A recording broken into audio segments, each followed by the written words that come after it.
উচ্চ মাধ্যমিক পরীক্ষার্থী বন্ধুদের জন্য আজকের এই ভিডিওতে রয়েছে কম্পিউটার অ্যাপ্লিকেশন বিষয়ের এক সেট অতি গুরুত্বপূর্ণ মক টেস্টের প্রশ্নপত্র। যেহেতু এই কম্পিউটার অ্যাপ্লিকেশনটা বিজ্ঞান ঘেঁষা একটি বিষয়, বলা যেতে পারে বিজ্ঞানেরই বিষয়, যদিও আর্টসের সঙ্গে পড়ানো হচ্ছে, কমার্সের ভাই বোনেরাও অনেকে কম্পিউটার অ্যাপ্লিকেশন নেয়, এমনকি সায়েন্সেরও নেয়। তো এই কম্পিউটার অ্যাপ্লিকেশনের সত্যি সেই অর্থে কোনো সাজেশন হয় না, তবুও ঠাকুরনগর অমৃতালী কম্পিউটার ট্রেনিং সেন্টারের জনপ্রিয় শিক্ষক অমিত স্যার আজকের এই ভিডিওতে তোমাদের জন্য গুরুত্বপূর্ণ প্রশ্ন সহ বাছাই করা এক সেট প্রশ্ন তোমাদেরই জন্য তৈরি করে দিয়েছেন। আমার অনুরোধ, ভিডিওটা তোমরা সম্পূর্ণ দেখো, শুধু দেখা নয়, খাতাতে প্রশ্নগুলি লিখে নাও, বাড়িতে প্র্যাকটিস করো। একটা কথা ভিডিও শুরুতেই বলি, এই কটা প্রশ্ন পড়লেই কম্পিউটার অ্যাপ্লিকেশন পরীক্ষাতে সব কমন পাওয়া যাবে এমনটা ভেবে থাকলে তুমি নিরাশ হবে। এর মধ্যে থেকে হয়তো একটাও এলো না, তাহলে কেন এই প্রশ্ন? যারা পরীক্ষার আগে কি কি প্র্যাকটিস করবে, কোন অংশগুলো একবার চোখ বুলিয়ে নেবে জানতে চাইছো, তাদের জন্য গুরুত্বপূর্ণ টপিক, গুরুত্বপূর্ণ প্রশ্ন এই ভিডিওতে স্যার তুলে ধরেছেন। দেখো, আমরা ধরে নেব তোমরা গোটা বছর বই পড়েছো, সিলেবাস কমপ্লিট। এখন এই যে দু একদিন সময় রয়েছে, এর মধ্যে কম্পিউটার অ্যাপ্লিকেশনের কোন কোন অংশকে রিভিশন দেবে, কোন ধরনের বা কোন আঙ্গিকের প্রশ্ন হবে, সেটার একটা ঝলক হলো আজকের এই ভিডিও। যারা গোটা বছর নানা কারণে পড়োনি, তারা যদি মনে করো এই এক সেট প্রশ্ন পড়ে যাব, এই এক সেটই আমাদের পরীক্ষাতে চলে আসবে, তারা নিরাশ হবে। তাই আমি স্পষ্টভাবে বললাম, এটা তথাকথিত সাজেশন ভিডিও বা প্রশ্নের ভবিষ্যৎবাণী নয়, এটা প্র্যাকটিসের জন্য গুরুত্বপূর্ণ এক সেট প্রশ্নের সংকলন। আমরা আবারও ধন্যবাদ জানাবো অমৃতালী কম্পিউটার সেন্টারের জনপ্রিয় শিক্ষক অমিত স্যারকে। আর সরাসরি চলে যাব মূল ভিডিওতে। তার আগে একটা ছোট্ট অনুরোধ, ভিডিও ভালো লাগলে লাইক করো, চ্যানেলে নতুন হয়ে থাকলে চ্যানেলটাকে সাবস্ক্রাইব করতে ভুলো না। তোমাদের জন্য পোস্ট করা অন্যান্য সাবজেক্টের সাজেশন পেতে ভিডিওর ফার্স্ট কমেন্টে দেওয়া লিঙ্কে ক্লিক করতেও ভুলো না। ফুল অ্যাডার অথবা ফুল সাবস্ট্রাক্টর সার্কিটের ডিফারেন্স এবং বড় আউটপুটের লজিক এক্সপ্রেশনটি ড্রাইভ করো। এখানে আমি একটা জিনিস বলে দিই, কোশ্চেনটা পড়লাম, লজিক এক্সপ্রেশন যখন ড্রাইভ করতে বলবে তখন কিন্তু তোমরা ওই ফুল অ্যাডার বা সাবস্ট্রাক্টর সার্কিটের ওইখানে কিন্তু তোমরা ডিফারেন্স বা বড় বা সাম বা ক্যারি এই ধরনের কোনো কিছু বা ট্রুথ টেবিল এইসব কোনো কিছুই করতে হবে না। এখানে খালি তোমাদের বড় এবং ডিফারেন্সের যে ইকুয়েশনটা বেরোবে তার একটা সিম্পলিফিকেশন মোড আনতে হবে। এটা দেখবে বইয়ে করা আছে এবং এটা বিগত বছরেও এসছে, কিন্তু বেশিরভাগ সবাই এটার ভুল অ্যাটেম্প করে আসে। কোশ্চেনটাকে পড়ে আগে ভালো করে বুঝতে হবে। দ্বিতীয় কোশ্চেনটা পড়ছি, মাল্টিপ্লেক্সারের কন্ট্রোল লাইনের প্রয়োজনীয়তা লেখো। অথবা যে কোশ্চেন দিয়েছি সেখানে আছে একটি 1:4 ডিমাল্টিপ্লেক্সারের ট্রুথ টেবিল ব্লক ডায়াগ্রাম সহযোগে বুঝিয়ে দাও। 4 বিট অ্যাডার বা সাবস্ট্রাক্টর সার্কিট অঙ্কন করে বুঝিয়ে দাও, অর্থাৎ পুরোটাই তোমাকে লিখতে হবে এখানে। এইবার 2 দাগে চলে আসি, নিম্নলিখিত ট্যাগগুলির কাজ লেখো। দেখো, superscript, BR, H6, UL, IMGSRC, P, A, TH, font, এই যে ট্যাগগুলো লেখা হয়েছে, এই ট্যাগগুলো কিন্তু একটাও কমপ্লিট লেখা নেই এখানে। এদের সম্পর্কে আমি যখন কিছু লিখতে যাব তখন আমাকে এসইউপি লিখে একটা ফাঁকা দিয়ে ক্লোজ এসইউপি লিখতে হবে, অর্থাৎ subscript close subscript. BR tag যেরকম ক্লোজ হয় না, তাই শুধু বিআর ট্যাগ লিখে লিখতে হবে। এই ট্যাগের মাধ্যমে একটি লাইনের সমাপ্তি হয়ে নতুন একটা লাইন শুরু হয় বা লাইনটা ভেঙে একটা নতুন লাইন শুরু হয়ে যায়। এইভাবে তোমাদেরকে লিখতে হবে প্রতিটা ট্যাগ। এবার অথবার কোশ্চেনে চলে আসি, একটি এমটি ট্যাগ এবং কন্টেনার ট্যাগের মধ্যে পার্থক্য কি?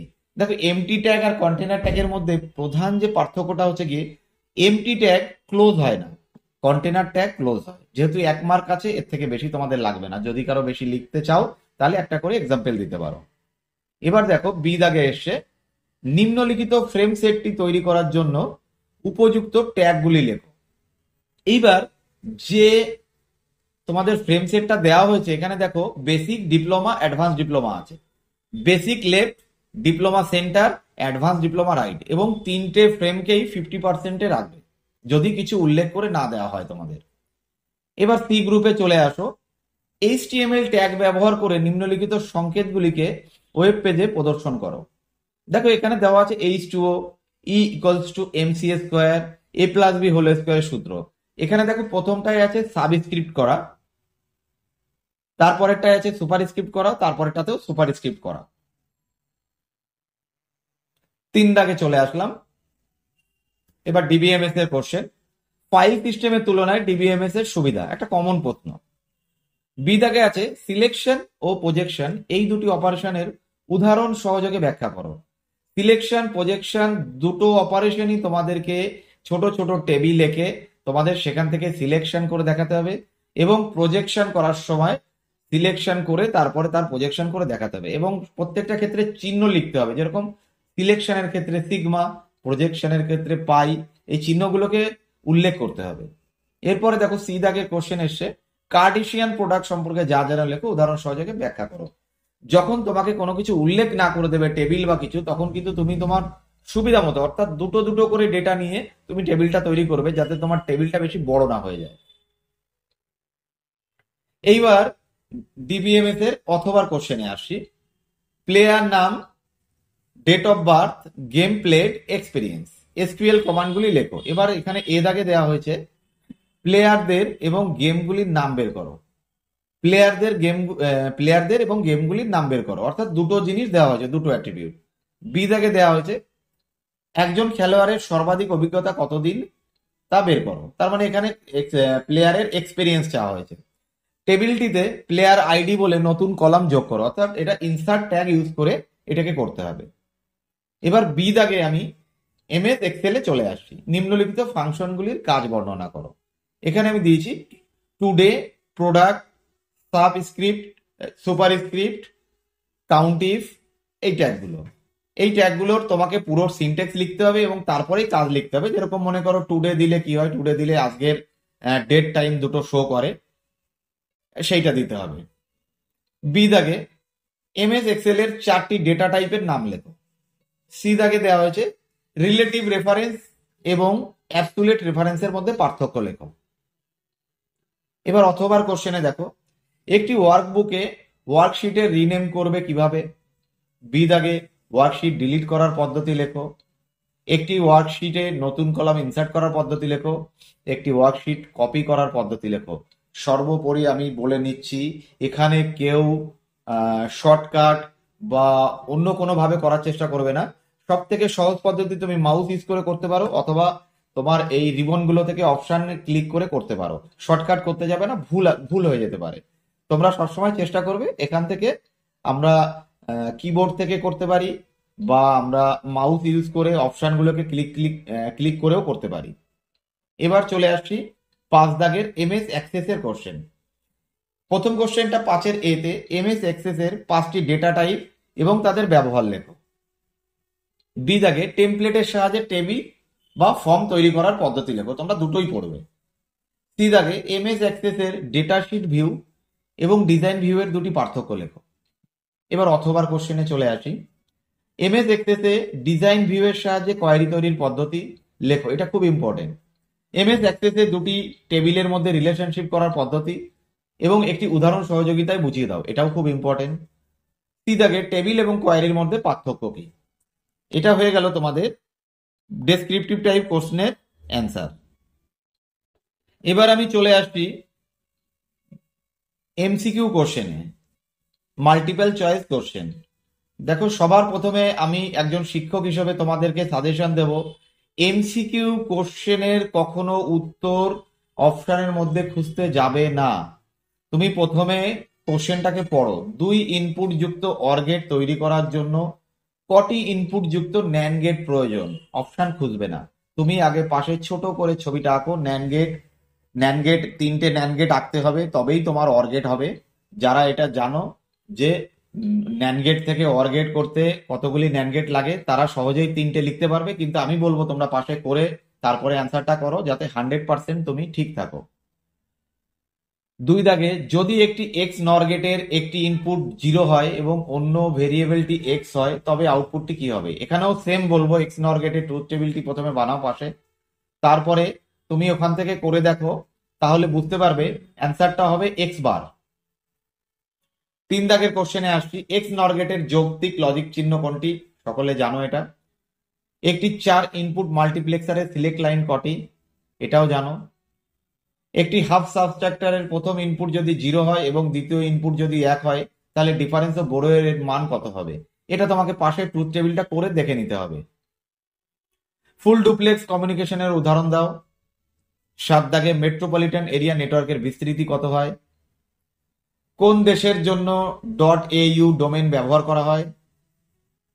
অস্ট্রেলিয়া। 9 দাগে কোন এডিটরে HTML কোড লেখা যায়? 10 দাগ এলআই ট্যাগটি কেন ব্যবহার করা হয়? একটি HTML এর পেজে হাইপার লিঙ্ক করার জন্য কোন ট্যাগ ব্যবহার করা হয়?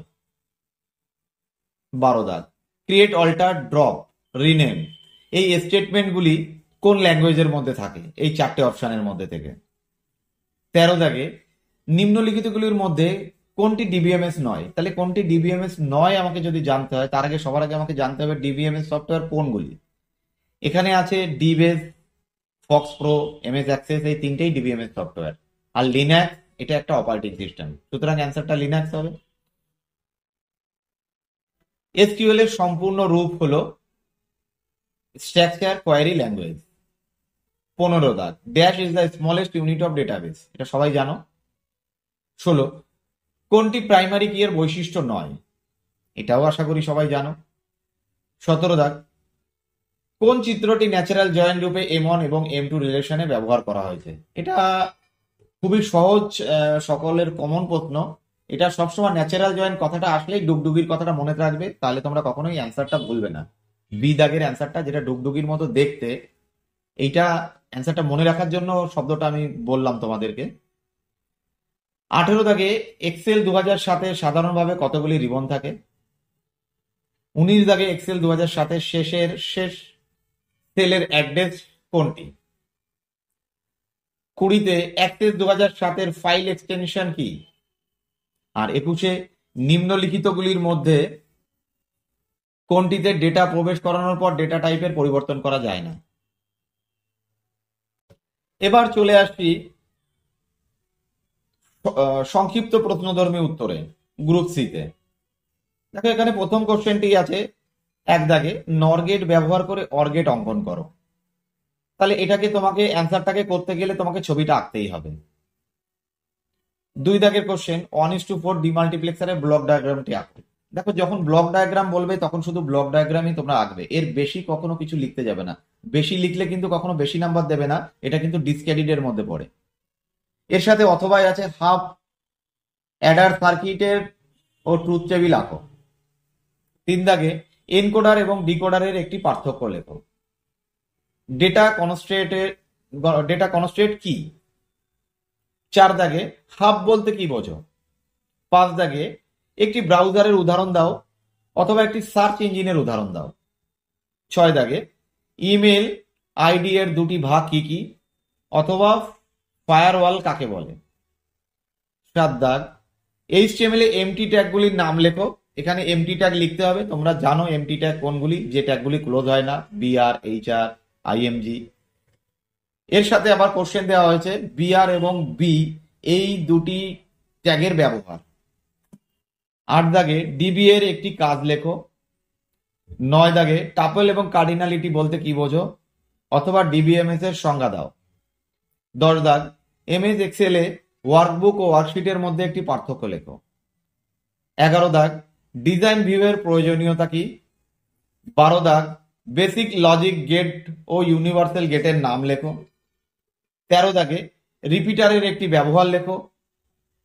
14 দাগ HTML ও HTTP এর মধ্যে একটি পার্থক্য লেখো। আচ্ছা দেখো 13 দাগে রিপিটারের একটি ব্যবহার লেখো বলা হয়েছে। রিপিটারটা ব্যবহার করা হয় কেন? রিপিটারটা ব্যবহার করা হয় যখন কোনো সংকেত অনেক দূর যাওয়ার পরে ধীর গতি হয়ে যায় বা স্লো হয়ে যায়, তখন তাকে পুনরায় আবার নতুন করে সতেজ করার জন্য রিপিটার ব্যবহার করা হয়। এই ছিল অমিত স্যারের তরফ থেকে তোমাদের জন্য এক সেট প্র্যাকটিসের জন্য মডেল কোশ্চেন, যে প্রশ্নপত্রের প্রতিটি প্রশ্নই গুরুত্বপূর্ণ। তবে ভিডিওর শেষে আবারও বলে দিচ্ছি, এই কটাই সাজেশন, এর বাইরে একটাও আসবে না এমনটা কিন্তু আমরা দাবি করছি না। দেখা গেল সব এই প্রশ্নের বাইরে থেকে এলো, এটাও হতে পারে। তোমরা প্র্যাকটিসের জন্য প্রশ্নটাকে ফলো করো, অবশ্যই ফাইনালে লাভবান হবে। তবে গোটা বছর না পড়ে এই প্রশ্নটাকেই ফাইনাল পরীক্ষার প্রশ্নপত্র মনে করে তুমি যদি পড়ে আর কি পরীক্ষা দিতে যাও, তুমি নিরাশ হতে পারো। সবার পরীক্ষা ভালো হোক, সবার জন্য অনেক অনেক শুভেচ্ছা রইল।